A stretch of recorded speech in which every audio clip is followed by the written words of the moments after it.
රෙන්වෙන් පාටයි සැමනල්ලයා රෝසමලේ පල්ලිබී.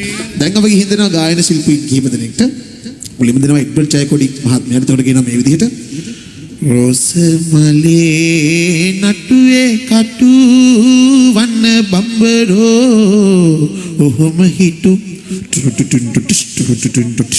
නටුව නොවේ මල සිඹිමි මම ළමයෝ පෙනි උරමි.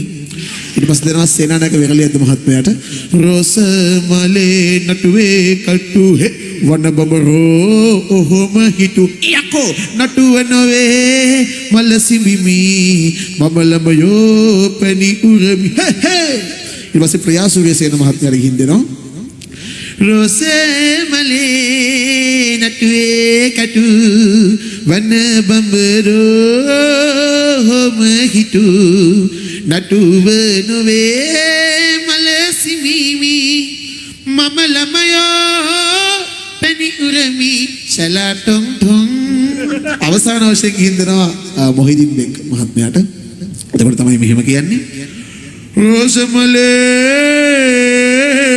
නල්කුවේ කල්දු වෙල බඹරෝ මහල්තු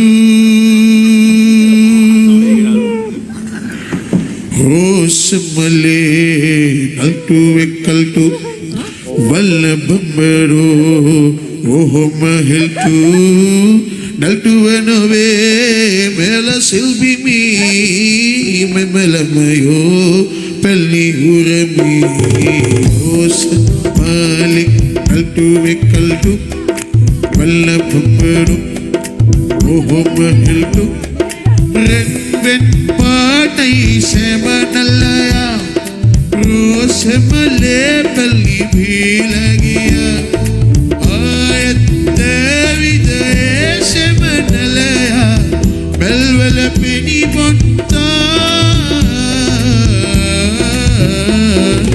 ආබා black sheep have you any wool?